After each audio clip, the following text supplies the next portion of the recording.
Obrigado, senhor presidente.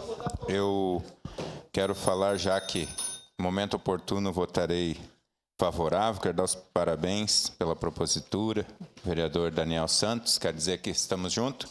Eu que sou gaúcho, né, nascido em Arroio do Tigre, e gosto do bom chimarrão e do churrasco, e quem que não gosta de uma carne assada, né?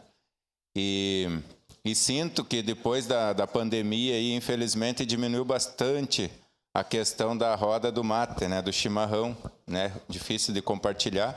E, às vezes, se a gente não oferecesse um chimarrão para quem chegava, era até uma ofensa. E, às vezes, agora dá essa impressão quase de ofensa da gente oferecer e as pessoas ficarem constrangidas em dizer que não, né, por causa dessa questão do contato, principalmente agora no inverno. Eu que sempre brinco, vereador Daniel, que o chimarrão ele é bom quando você está com outras pessoas, para troca de ideias, né?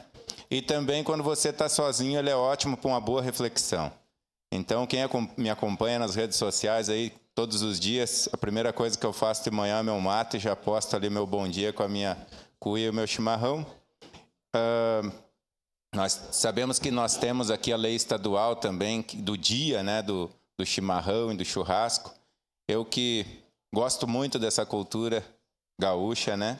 Me sinto honrado de poder fazer parte dessa frente. Obrigado. Uma parte, vereador, bem rapidinho. Sim, está com a palavra. Uma coisa que eu não falei ali, e eu digo sem medo, não existe, respeito a todas, mas não existe cultura mais bonita do que a do Rio Grande do Sul. Ao valor, ao respeito, aos costumes, e não existe nada de questão ideológica. Mas a nossa história, a nossa cultura, não existe mais bonita do que pessoas que vêm de outros estados falam isso também. Então, a importância de nós trazermos para essa casa a preservação e a discussão sobre o tema. Obrigado, vereador. Concordo, vereador Daniel. Como diz o presidente, né? Pode ter outra igual, mas não mais bonita. Obrigado. Obrigado, vereador